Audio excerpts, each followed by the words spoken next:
Paper అనాలిసిస్లో మనతో పాటు చర్చించాలని సిద్ధంగా ఉన్నారు గెస్ట్ మన్నం కోటేశ్వరరావు గారు, విశ్లేషకులు, రాజకీయ విశ్లేషకులు. నమస్తే అండి కోటేశ్వరరావు గారు. కోటేశ్వరరావు గారు, ఈరోజు ఒక ప్రధాన పత్రికలో వచ్చిన అంశం ఏంటంటే ఏదైతే సంక్షేమ పథకాలు గత ప్రభుత్వం సంక్షేమ పథకాలు ఇచ్చింది, అసలు గత ప్రభుత్వం అయితే కేవలం సంక్షేమ పథకాల మీదే ఆధారపడి మళ్ళీ అధికారంలోకి వస్తాము అనేటువంటి ఆలోచనలతోనే చివరి వరకు ఉంది. అభివృద్ధి కార్యక్రమాలు కూడా పక్కన పెట్టేసి, రాష్ట్రాలకు సంబంధించినటువంటి పెట్టుబడులు తీసుకొచ్చే విధానాలు కూడా పక్కన పెట్టేసి కేవలం సంక్షేమ పథకాలతోనే ప్రజలు నన్ను ఆదరిస్తారు అనేటువంటి అపోహతో ఆ విధంగా ఎంత భారీ నష్టం మూల్యం చెల్లించుకుందో మనం చూసాం.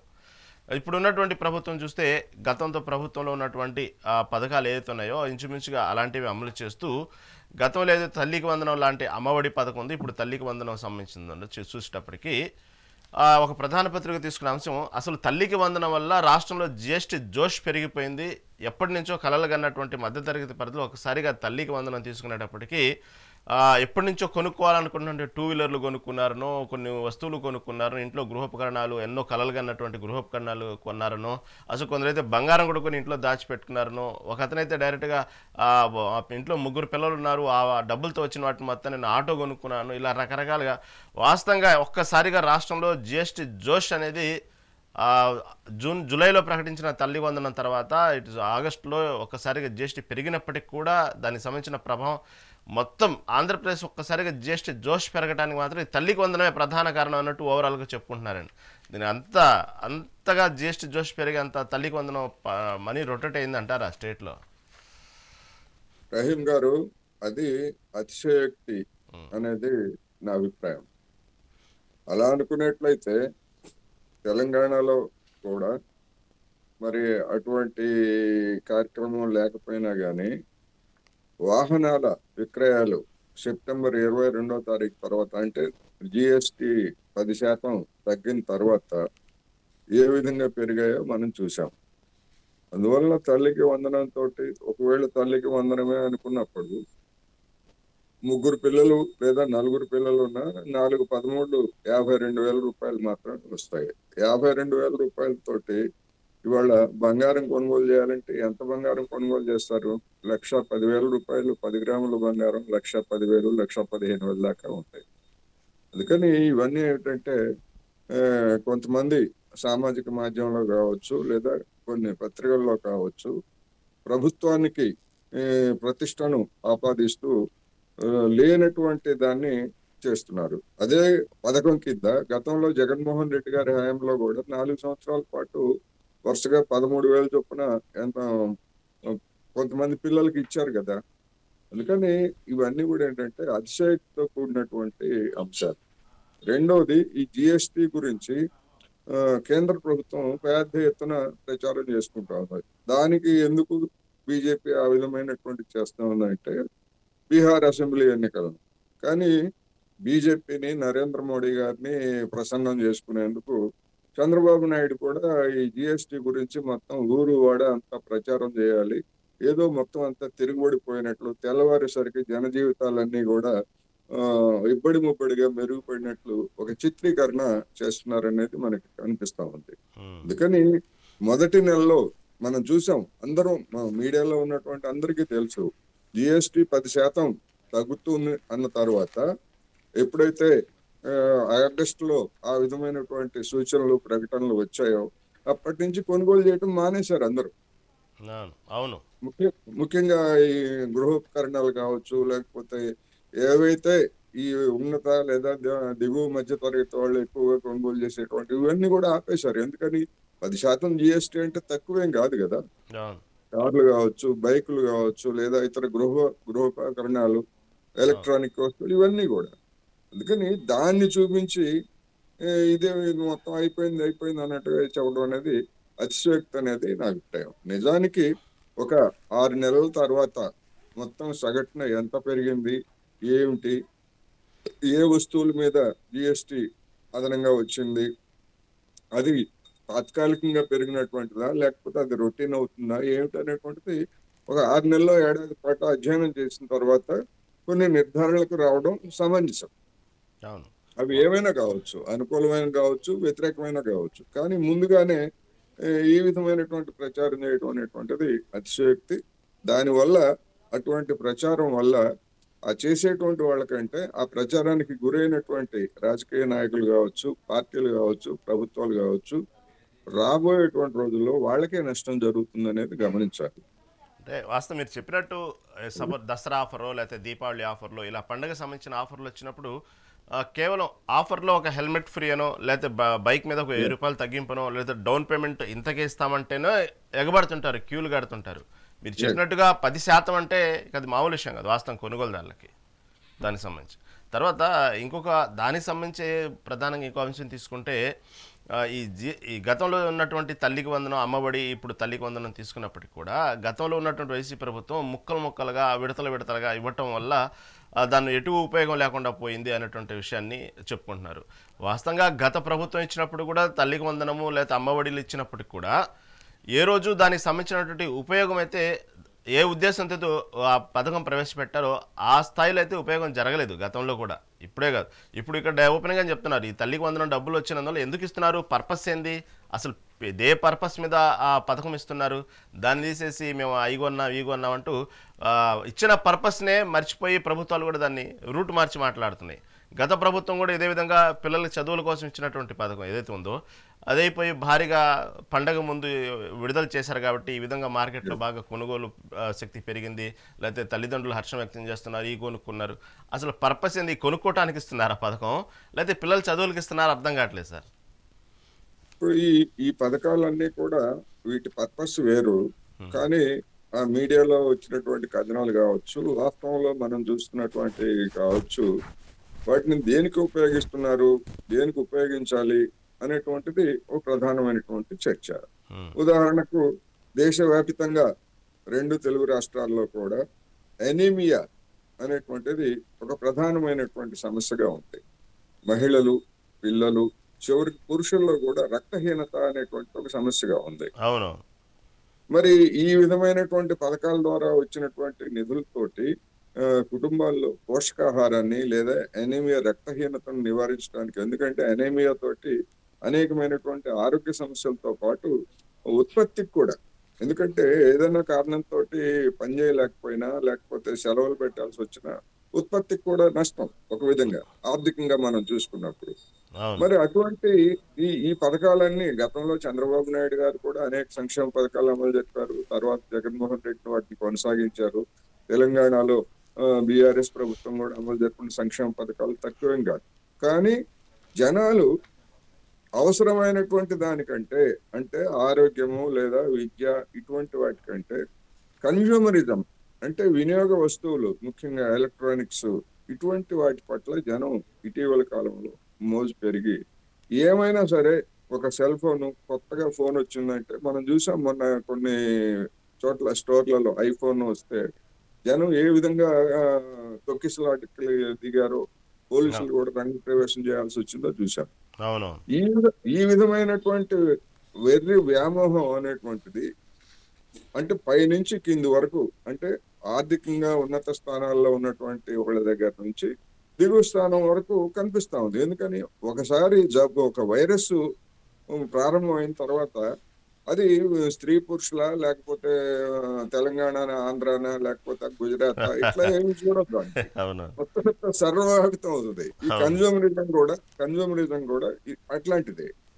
సమాజంలో మొత్తం పైనుంచి కింది వరకు అందరినీ అది ఆక్రమించేస్తుంది.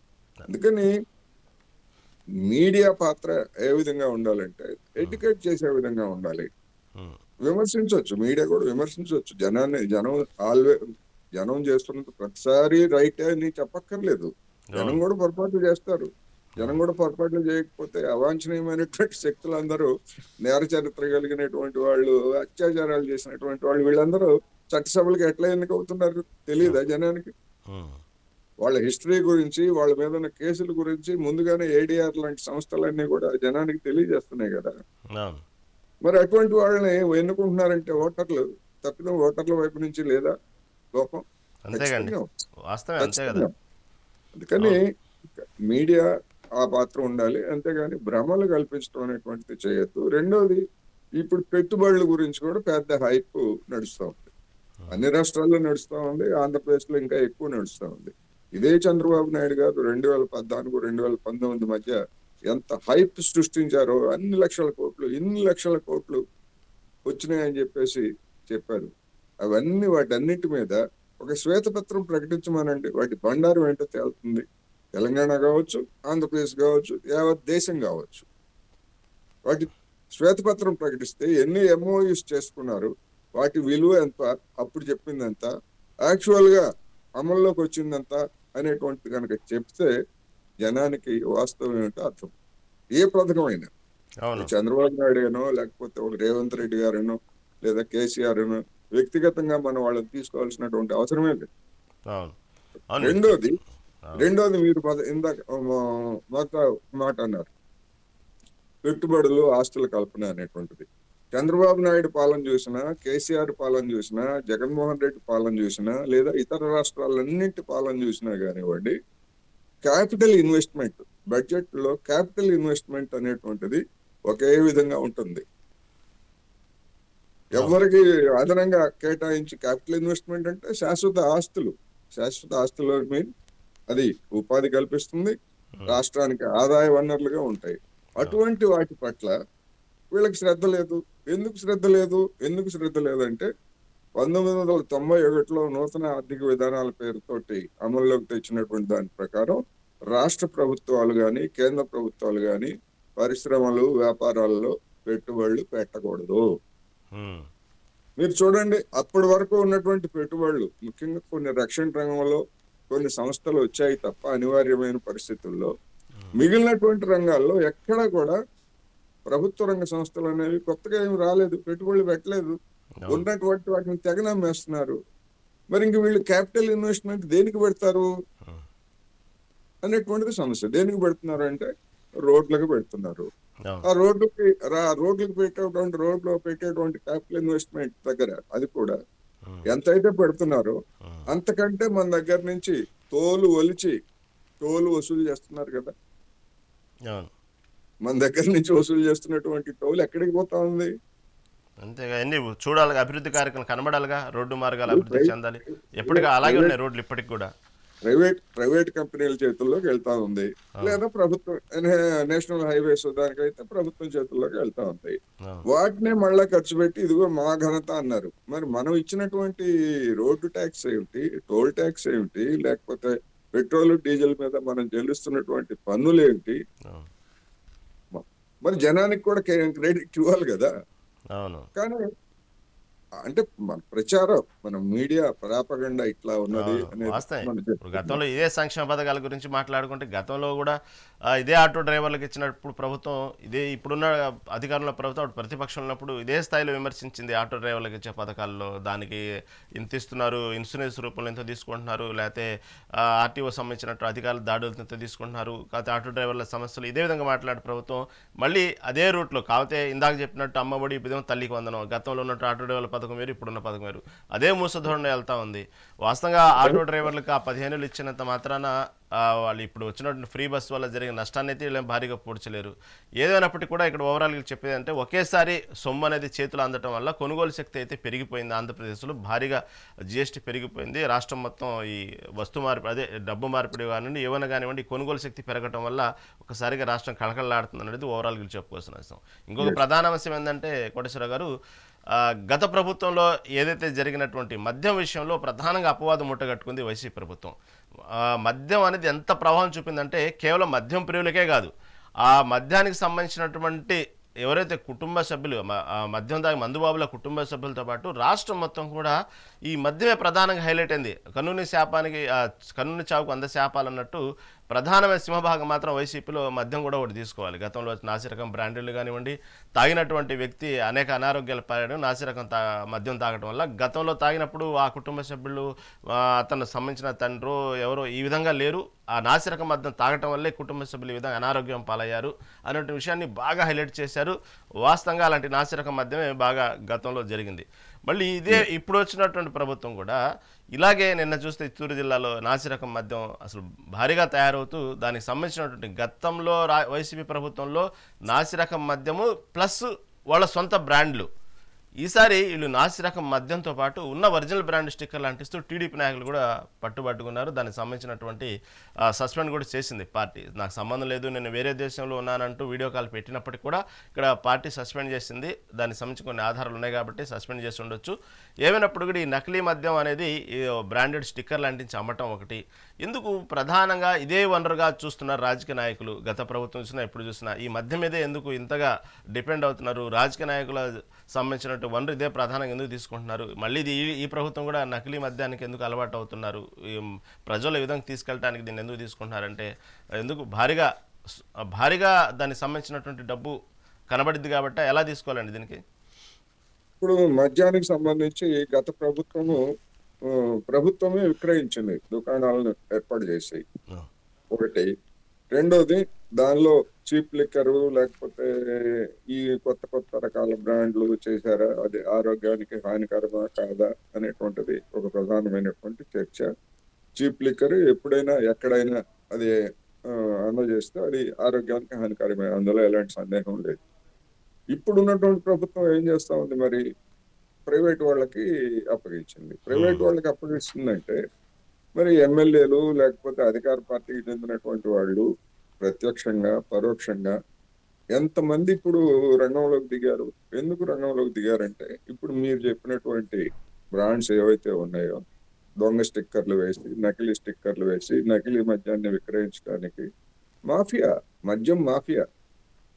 గతంలో ఒక రకమైనటువంటి మాఫియా ఉంటే ఇప్పుడు మరొక మాఫియా మరింతగా విస్తరించింది అనేటువంటిది మనకి స్పష్టంగా కనిపిస్తా ఉంది. రెండోది, గతంలో చీప్ లిక్కర్ అమ్మారు, బ్రాండ్లు తక్కువ ధరలకు అమ్మారు అని చెప్పేసి అంటున్నారు. మరి ఇప్పుడు ప్రభుత్వం చెప్తుంది ఏంటి? మేము 99 రూపాయలకే మేము మద్యం అందుబాటులోకి తీసుకొచ్చామని చెప్తా ఉంది. మరి నిన్న ప్రభుత్వానికి సంబంధించినటువంటి ధరల పట్టిక చూశాను నేను. 90 ml 99 రూపాయలు, 100 రూపాయల లోపల ఉంది. అదే 750 ml ఒక మద్యం చూస్తే 4,000, 4,500 దాకా ఉంది. మరి చౌక మద్యాన్ని ఈ ప్రభుత్వం ఎందుకు సరఫరా చేస్తున్నట్టు 99 రూపాయలకే? 90 ml కావచ్చు 99 రూపాయలకి. అది మిగతా వాటితో పోల్చుకుంటే చౌక మద్యమే కదా, చీప్ లిక్కరే కదా. దాంతో ఏమన్నా ఆరోగ్యాలు బాగుపడతాయా? చెప్పమనండి.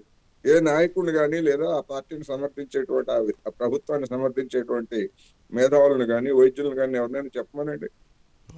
వాటికిను గతంలో అమ్మినటువంటి వాటికి పెద్ద తేడా ఏముంటది? అందుకని గుడ్డిగా మనవాడే ఏం చేస్తే అదే గొప్ప. మన ప్రభుత్వం మేము ఇచ్చేటువంటి విషయాన్ని ఇంకొంచెం మంచి తక్కువ ధరలకు ఇస్తున్నాం, ఎక్కువ తాగండి అన్నట్టుంది. కానీ మేము ఇచ్చేటువంటి పోషకాహారం గత ప్రభుత్వం పోల్చుకుంటే ఈసారి మేము చాలా తక్కువగా ఇస్తున్నాం, తినేసి ఆరోగ్యాలు పెంచుకోండి, మంచి ఆరోగ్యం. జనానికి అవసరమైనటువంటి ఉప్పులు, పప్పులు, నూనెలు వీటన్నింటికి మేము తక్కువకి ఇస్తామని ఎందుకు చెప్పరు? మద్యాన్ని మేము చౌకగా అందిస్తాము, నాణ్యమైనదిగా అందిస్తాము అని చెప్తున్నటువంటి వాళ్ళు జనానికి కావాల్సింది ఏంటి? ఆహారం, పోషకాహారం. ఇప్పుడు నరేంద్ర మోడీ గారు పిలిపించారు కదా, మొత్తం పోషకాహారం తీసుకోవాలి అది ఇది అని. మరి ఆ నరేంద్ర మోడీ గారికి భజన చేస్తున్నటువంటి పాలకులు ఎవరైనా కావచ్చు, మరి వాళ్ళు పోషకాహారం గురించి లేదా దానికి సంబంధించినటువంటి వాటిని మేము అందిస్తామని ఎక్కడన్నా చెప్పారా? సామాన్యులు కొనుగోలు శక్తి పెంచుతాము ఆహార ధాన్యాలు కానీ మనం చూస్తే, స్టడీస్ చూస్తే క్రమంగా ఆహారం మీద పెట్టేటువంటి ఖర్చు తగ్గిపోతా ఉంది. ఆహారం మీద పెట్టేటువంటి ఖర్చు తగ్గిపోతా ఉంది. అదే సమయంలో రోగాల పాలయ్యి లేదా ఇతర అనారోగ్యాలతోటి కార్పొరేట్ల ఆసుపత్రులకి పెరిగేటువంటి రోగుల సంఖ్య పెరుగుతా ఉంది. దాని అర్థం ఏమిటి? ఆరోగ్యం దిగజారుతున్నదనే కదా మొత్తం మీద. అంతే కదండి, దిగజారుతున్నాం. అందుకని జనాన్ని ఎడ్యుకేట్ చేయాల్సింది పోయి మేము చౌకగా మద్యం అందిస్తాము, నాణ్యమైనటువంటి మద్యం అందిస్తామని చెప్పేటువంటి వాళ్ళకి నిజంగా సిగ్గు ఉండాలి, సిగ్గుపడాలి వాళ్ళు. ఆహార వస్తువులు మేము తగ్గిస్తామని చెప్పాలి తప్ప చౌకగా మేము నాణ్యమైన మద్యం అందిస్తామని అంటే ఏంటి? మీరు రాష్ట్రాన్ని తాగుబోతులుగా మార్చదలుచుకున్నారా? ఏంటి మీ లక్ష్యం అనేది ప్రశ్న. అవును, మీరు చెప్పినట్టుగానే వాస్తవం. ఈ మధ్యకాలంలో చంద్రబాబు నాయుడు మా సభల్లో కూడా ఎక్కడ ఈ మధ్యకాలంలో చూస్తే ఆయనలో ఒక చిన్న మార్పు ఏంటంటే మొత్తం టాపిక్ అంతా ఏదైతే కాన్సెప్ట్తో సభ జరిగిద్దో, సభ జరిగిన తర్వాత చివరిలో ఈ మధ్యకాలంలో మొదలుపెట్టారు నజరానా అన్నట్టు, మిల్లెట్స్ తినండి, ఇలా ఆరోగ్యంగా ఉండండి, ఆరోగ్యాన్ని ఇలా కాపాడుకోండి, ఇది తినండి అంటే ఒక చిన్న చిన్న చిట్కాలు చెప్పడం కూడా మొదలుపెట్టారు.